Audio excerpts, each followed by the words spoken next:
Everybody's doing their thing. Nobody's paying attention to what's going on. And then all of a sudden, Andrew and Tristan Tate are on a flight on their way to Florida. They haven't tweeted anything for 24 hours.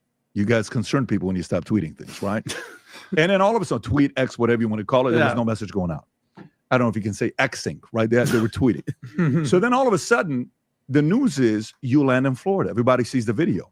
When that happens, the great governor of Florida, which is one of the reasons why we moved here, he does a great job running the state. He was asked about you. This is what he had to say. Rob, if you can play the clip.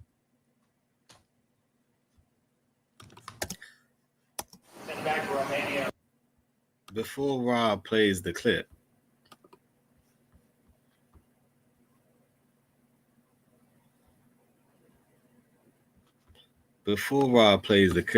welcome on into another episode of the Healthy Discussion Show. Welcome on in. Let me get back to the first screen. Let's stop sharing that. Let's get back to the first screen. Hopefully you guys having a wonderful day. Smash that like button, subscribe to the channel, tell a friend to tell a friend. This is the beginning. This is not the end. Another episode of the Healthy Discussion Show. Only thing I ask you guys to do is smash that like button, hit that share, and hit that bell notification, and reshare this video. That's all I ask. Now let's get into the show. You and Trump. I think that would be a very interesting conversation. I'd love to talk to Trump. I mean, I really do think, I know everyone says he's a great president, but, you know, even when he said he thinks of things I don't often think of, and that's really unusual. Guys, I'm playing the wrong video first. I wanted to play this wrong video. DeSantis video. I wanted to play that one first. So let's play that one first. Let's play that one first.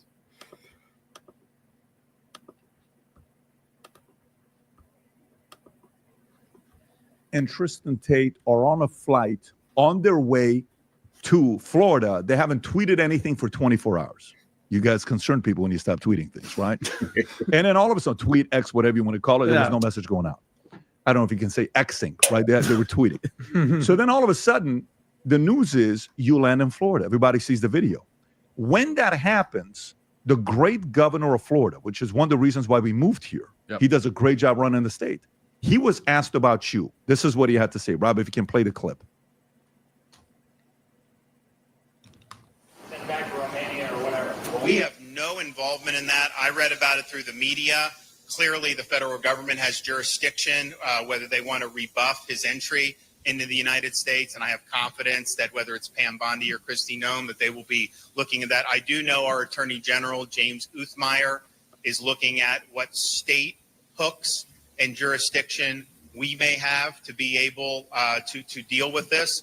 But the reality is no, Florida is not a place where you're welcome with that type of conduct in the air. And I don't know how it came to this. We were not involved. Huh? Hold on. Wait a minute. So he can't travel where he wants to travel. He's literally off probation and or has the right to travel, court orders. And you're saying that Florida don't accept Andrew Tate? Well, I wonder why. He is a politician. He is a governor. I'm sure his overseers may be telling him what he can and can't do, who he can accept and who he can accept. And maybe that's the reason. But it's beyond me. Let me know what you guys think, because this one right here is beyond me. It is beyond me. It's like beyond me. What? Does that even make sense, DeSantis? You're showing your true colors. Florida, is that a place to be? Not so sure now. We were not notified. I found out through the media that this was something that was happening. Okay, guys. So he says you're not welcome. Now, President Trump was asked the same question. This was his reaction, and I'm just going to turn it over to you after this. The federal government has jurisdiction. Can you turn off the other one, Rob? Just close it up. Yeah, there you go. Go for it. Tate landed in Florida today on a private jet after being released from custody in Romania. They are accused rapists, human traffickers, not thought of as good people in many circles. Did your administration pressure the Romanian government to release them? And if so, I why? know nothing about that. I don't know. You're saying he's on a plane right now? He's back. Yeah, I just know nothing about it. We'll check it out. We'll let you know. Andrew, So you got the governor says Florida is not a place where you belong or welcome to. President Trump says he doesn't know anything about it. How were you? You guys got to remember that these are all allegations. These are all allegations. But yet he can't fly here, can't fly there. allowed to come to the States and leave Romania? You know what's interesting? Trump is such a boss. Trump is such a boss. His answer is, he is such a gangster. Don't know. I don't know anything about it. I don't know. That's the correct answer to most things. This is some life advice to everybody at home. 99% of the time, if you're asked a question as a man, the correct answer is, I don't know. I don't know. So I like Trump's answer. As for Ron, I'm a little bit disappointed, I'll be honest. I've never said anything bad about him. I didn't know much about him. I was a fan of his. I heard that Florida was a great state. I know he did well under COVID. I knew nothing about the guy. But it turns out when he was pressured, he instantly caved to the pressure. And we have to have a long conversation about why the liberals and why Soros and why these wrap-up smears, why they use the media to do what they do. Because what they try and do is isolate somebody. So they're afraid to be, so people are afraid to represent them or stand by them or stick up for due process. I don't know why Ron's answer wasn't, he has an American passport. The judicial system in Romania, which I know absolutely nothing about, decided to let him fly. And he's flown to his home country. As far as we're concerned, he's broken no laws. Instead, what he did was say, we're going to get our attorney general to try and find some laws he's broken and wreck this man who's done nothing inside of the United States ever. Isn't the whole point of democracy innocent until proven guilty? I've yet to even have a trial, let alone a conviction. I've never even been tried. Hold on, Andrew. Hold on. We're in the United States of America, and you're guilty until proven innocence. I think the world got the memo. Everyone got the memo. You're guilty until proven innocence, or you're guilty. Prove your innocence. Even if you're not guilty, which I don't think that you're guilty. I think that they over-exaggerate on a lot of these things. They bring in videos up from 10 years, 12 years ago. Same thing with Diddy. So, seems to me that you're targeted. That's what it looked like to me. Put a 1 in the chat if you believe that Andrew is targeted. Because how can you accuse him of doing such things when he has yet to go to trial? But it's the smear campaign. That's what I call it. After 3 years, I've never been to trial. All those times I'm walking in and out of court, I've never had a trial. And communism, as we've understood it and tried very hard to fight against for so long, the basic premise is that you find the man and then find the crime.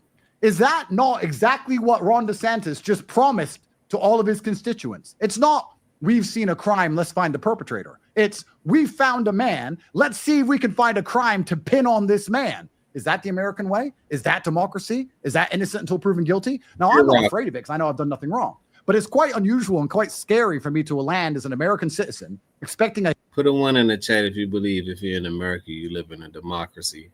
Put a 2 in the chat if you believe you live in America, you live in a bureaucracy. Put a 3 in the chat if you think if you live in America, you actually live in a dictatorship. I want to know what you guys think. Let's continue. A hero's welcome after dealing with a foreign and complicated judicial process and being told that now the American state is going to be set on me, trying its very best to lock me up here when I've done nothing wrong ever. This is communism in and of itself. I may as well fly back to Romania. This is incredible that I landed and the governor of Florida is like, don't worry, I told my attorney general to try and find things this man's done. Where did that even come from? So I'm very, very disappointed in Ron. I think he did it because he caved under media pressure. And if he wants some media training, he can hit me up. There's no problem. If he wants training, wrong. There's a reason you lost the presidential election. There's a reason you got wrecked. If you want some training, come to me and I'll tell you. Your correct answer was, we have no information of crimes he's committed inside of the United States. He has an American passport. We were not aware of his arrival, but it's not really our concern. He's an American citizen returning to his home country. If he breaks the law within Florida, he will be held accountable as well as any other person would be. And until that point, that's it. But instead, he just completely caved and folded. You know what's really interesting? The liberals, Soros, all these NGOs, the media, they understand something intrinsically that conservatives do not understand. In the conservative world, an accusation is the same as a conviction, which is why liberals are so effective. The liberals will accuse a conservative of something. They'll wrap-up smear them. Hello, Ron. Nancy Pelosi explained the wrap-up smear. She explained it herself. You can find the clip of her explaining. You get the media to repeat something so many times that that person's name becomes toxic. And then what that person says isn't significant anymore because of the accusations attributed to their name. Nancy Pelosi described how they do this to people. Is this a clip? Let's play it. Go for it, Brian. Hospitals and the rest of it. So they don't want them to see that contrast. So they focus on something else. And it's a diversionary tactic. It's a self-fulfilling prophecy. You demonize, and then we call it the wrap-up smear. What? And this is the campaign. If y'all know who Nancy Pelosi is, my God, follow her trades. You would definitely be considered a genius in the stock market if you copy trade. In fact, it's this guy that's actually coming out with a new software. And it's something like Robinhood, but a little better. Instead of you individually picking your stocks, what they do is whoever you're following, say for instance, you might want to say, well, what stocks does Elon Musk own? What stocks does Andrew Tate own? What stocks does Pat David own? So instead of you following the individual stock, you follow the person in their portfolio, and voila. To me, it's the thing of the future. You follow Nancy Pelosi insider trade information, you will beat the S&P. You will beat everything by hundreds of percentages if you know what's going on. But let's continue. Accusations attributed to their name.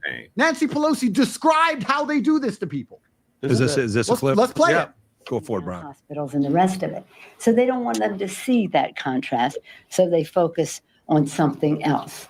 And it's a diversionary tactic. It's a self-fulfilling prophecy. You demonize, and then we call it the wrap-up smear. If you want to talk politics, you call it the wrap-up smear. You smear somebody about it openly with falsehoods and all the rest, and then you merchandise it. And then you write it, and they'll say, see, it's reported in the press that this, and this. So they have that validation that the press reported the smear, and then it's called the wrap-up smear. Now I'm going to merchandise the press's report on the smear that we made. And it's a tactic, and it's self-evident. But Earth to Ron. Earth to Ron. Like, this is what they do. They demonize you in the media to the point where nobody will stand by you and your ideas are ignored because of what you're accused of. This is exactly what they did to me. Ron fell for it. Instead of standing there and saying, we have no evidence of crimes, he has an American passport, it's innocent until proven guilty, I don't understand the Romanian system. What he did was collapse instantly and completely. And liberals know this. If you accuse a conservative of something on the other side, the conservatives cannibalize. An accusation is as bad as a conviction in the conservative circles. If you accuse a liberal of something, do you think the liberals care? Let me change it. If a liberal is convicted, if a liberal held a gun to a pregnant woman, if a liberal is a career criminal, they don't care. But our side, if you're accused of something, you're instantly cannibalized. Talk about the weakness in the conservative circle. We wonder why we've been getting our asses kicked by people who don't know what gender they are for years, because all they have to do is point and lie. Put it in the news enough times, and they will take out our strongest soldiers. I was one of the strongest soldiers advocating for conservatism and helping men, especially young men, find their masculinity once again. So they just attacked me, and now who's against me? Liberals, yeah, and a whole bunch of conservatives are upset with me. Oh, but the media said. The media said, have you not been through COVID? Do you not remember what the media said about Trump? Hello, Nancy Pelosi just told you what they do, Ron. And he sat there and completely collapsed. I'm not offended, personally, and I'm not afraid of his AG because I've done nothing wrong. And if you want to put me in jail in America, I'm not afraid of that either because I've just accepted my fate. I'm public enemy number one. However, I actually truly see this. And Ron, this is not an insult. That was a competency test you failed. You failed a competency test as a leader. Trump didn't. They asked Trump questions, and he answered like a gangster. He answered like a man should answer. I don't know, because he doesn't know. He doesn't know the details of the Romanian system. He's not read my bullshit indictment. He's never spoken to me. He doesn't know. That's a correct professional answer. You That's guys what have I never would say. spoken. I've never spoken to Donald Trump. So how were you able to come to the States? I heard stories. One of them was, sorry for your loss of your grandmother. Yep. I heard the news. And, where one part of the story is that they allowed you to come here for the loss of your family, that you're here. Another one is you're visiting because now you can. But which one is it? What's the reason why you're I'll tell you why. Please. I'll tell you why. But I'm going to finish that point.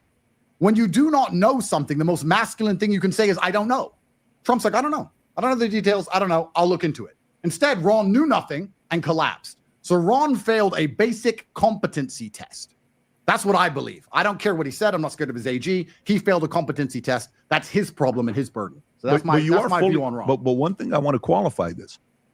You just made a commitment to helping him out with marketing if he says yes. If he pays me. You're open to it. Look, Consulting. Okay. Look, I like money. If he'll pay me, I'll teach him how to deal with the media because clearly he failed. But all I'm saying is if you commit to it, they may get a call for 2028. Just be ready for that. But Absolutely. yeah, so If he can afford me, I'm very famous and I'm very important. So if he can afford me, if Ron can afford me, I'll help him out and I'll let him know the reason he failed. Because especially, and this is extremely important, and I don't think people actually understand how much subconscious judging that they go through all of the time. When you walk into a room, you're subconsciously judged all of the time. right. And small little failures like that, even the people who hate me, even the people who dislike me and are happy he said something negative against me, if you're going to collapse in the face of the ABC or NBC and people who do nothing but lie and start splouting garbage which you know nothing about, how are you going to stand in front of Putin? How are you going to stand in front of Xi? Like, you failed a competency test. I don't believe he's fit to run a country anymore. Thank God he's not president.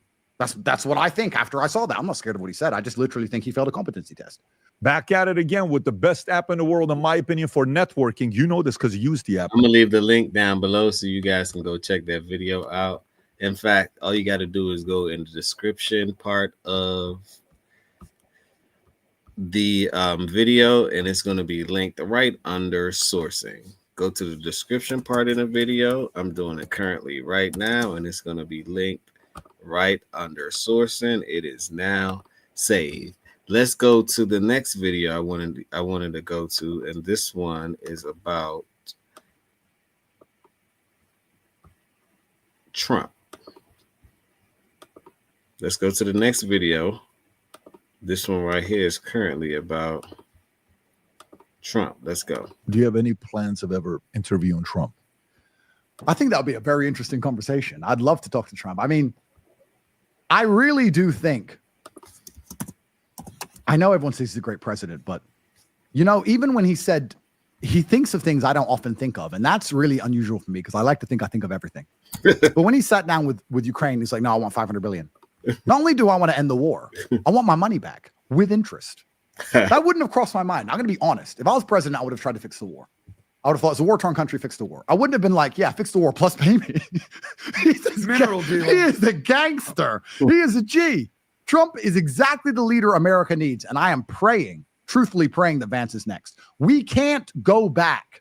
Gentlemen, everyone watching this show, there's a lot of people that feel euphoric because Trump has won, and they feel like the woke mind virus is gone and our enemies are gone. No, our enemies are plotting in the shadows. Our enemies are still using the judicial system and the judges to slow Trump down. Our enemies are still using the media to attack anybody with massive influence, myself, Trump, Elon, etc. Our enemies are still subverting white people into believing that their own race should go extinct via migration. Our enemies still exist, and they're preparing for a counterattack in 3.5 years from now. And if we ever let them win again, if we ever let these people win again, it is over for Western society as we know it. It is over for democracy, and it's over for humanity. It is our job for these next 4 years, not to sit around being happy and euphoric that Trump's president, but to once and for all crush the woke mind virus, crush George Soros, destroy his NGOs, and get rid of these people. And I want to make something clear. At this point, after learning the UK Foreign Office destroyed my life simply because I talk online, after learning that the liar who started all these accusations accused 7 other men of the exact same crimes, and she is being funded legally in her defamation suit by a George Soros-funded NGO. When I understand that it's George Soros and the liberal left and their media machine convincing people at home I'm a bad person when I'm not. I have personal vested interest in destroying the woke mind virus like anybody else. I am truthfully the best commando that the conservative side, that Trump himself could possibly ask for. You tell me what you want me to do, sir. I'm ready. Because I have been at the end of these people. I've felt the true fire that these people can inflict on a human. They've truly hurt me in a lot of ways. So I am ready to go full. I'm getting emotional because because what they can do to somebody like me, at least I had financial resource. At least I had media outlets. Imagine I was a normal person with normal money. Imagine nobody listened to me. The wrap-up smear would have had me done in 2 days. I would have been bankrupt and in jail in 2 days, done. Nobody even gives me appreciation or respect, even the people who don't like me, for how I fought against this from Bucharest, stuck in a house against the mainstream media machine with no money, all my bank accounts frozen, a judicial system which is questionable, sitting there resisting this massive matrix attack, perhaps the largest one you can name outside of Trump himself. And I managed to beat it by myself. I've seen how powerful our enemy is, which is why I want them gone. I'm ready to take instructions, sir. If Elon or Trump call me and say this needs to end, we need to deal with these people, you need to go on this podcast and say this, I'm ready, because these people are evil. They have no conscience. They do not believe in pity or humanity at all. And when they come for you, you're fucked. And any man who wants to watch this and hate me, understand, they came for me first so they can come for you next. And you can't fight them like I can. Maybe you don't like me. Maybe you think I'm brash or I'm too far. That's fine. But I can fight better than you. And I'm resisting your enemy. I can fight better than you can. And I'm fighting the guy who wants to get you. I am fully committed to destroying this woke garbage. And I am truly concerned for the next election in 3.5 years from now. Because I don't think our enemies have just given up and gone away. I think they're preparing for a counterattack, the size of which we're not even expecting. And I totally believe. On that note, smash that like button, subscribe to the channel, tell a friend to tell a friend. This is the beginning. This is not the end. Another episode of the Healthy Discussion Show. And you guys know how I like to end it. Positivity over